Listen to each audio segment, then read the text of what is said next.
বাপের বাড়িতে স্কুটার লইও আমার লেগা 20,000 টাকা নগদ লিয়াইও মদ খেয়ে পয়সা উড়ানোর পর বউরে পিঠটা সেরা কয় বাপের বাড়িতে মদের টাকা লইয়া আয়। এই তো ছিল কমিউনিস্টের সময় ত্রিপুরা।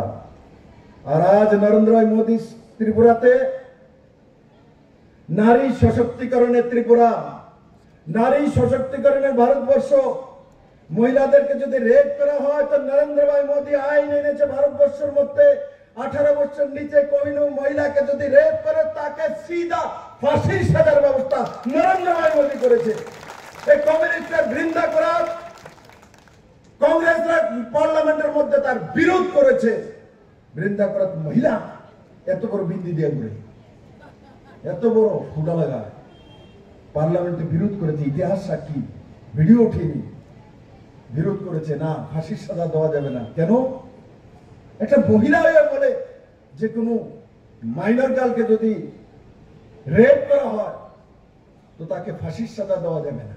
মহিলা বলে নরেন্দ্র ভাই মোদী ফাঁসির সাজা এনেছে।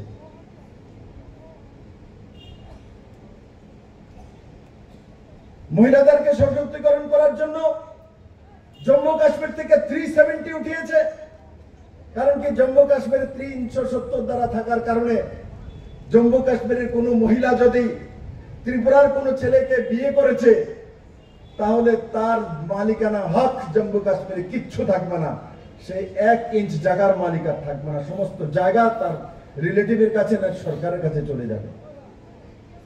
এমন হয় আমাদের এখানে কলকাতা থেকে মেয়ে বিয়ে হয় না তো তাকে জমিনের মালিকানার হাত থেকে ছাড়িয়ে দেওয়া হয়।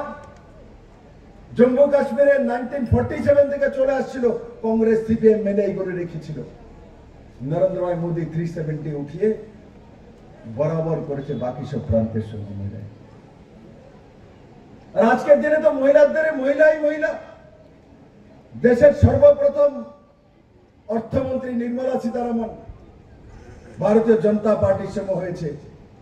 ভারতবর্ষের মধ্যে প্রথম বিদেশ মন্ত্রী মহিলা স্বর্গীয় সুষমা স্বরাজ নরেন্দ্র ভাই মোদীর সময় হয়েছে।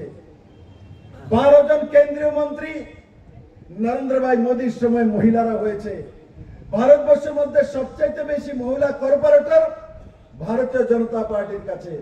ভারতবর্ষের মধ্যে সবচাইতে মহিলা এমপি এমএলএ ভারতীয় জনতা পার্টির কাছে। মেরে মিত্র, ত্রিপুরা রাজ্যের মধ্যে সবচাইতে বেশি মহিলা এমএলএ ভারতীয় জনতা পার্টির কাছে। আর লোকসভাতে 2টা সিট আছে, 2 সিটের মধ্যে একটার মধ্যে মহিলা, একটার মধ্যে পুরুষ বিপ্লব দেব। তার মানে 50% মহিলাকে দিয়েছে মেরে মিত্র। ভারতীয় জনতা পার্টি শুধু বলে না, আর তাদের দেখো কংগ্রেস সিপিএম এর 2টার মধ্যে পুরুষ দিয়ে দিছে। একটার মধ্যে আশিস বাবা, আর একটার মধ্যে কি রিয়াং, যতীন্দ্র রাজেন্দ্র রিয়াং। মহিলা নাই তাদের কাছে, মহিলা নেই। মহিলাদের সঙ্গে কথা বলুন। বিজেপি এর আগেও একজন প্রতিমা ভৌমিককে মহিলা দিয়েছিল, একজন জেন্টসকে দিয়েছিল 50%। এবারও একজন মহিলা আর একজন পুরুষকে দিয়েছে। আর কংগ্রেস আর সিপিএম মিলে 2 খান পুরুষ দিয়েছে। মহিলাদের কোনো স্থান নেই মেরে মিত্র। কংগ্রেস সিপিএম এ কোई স্থান নেই।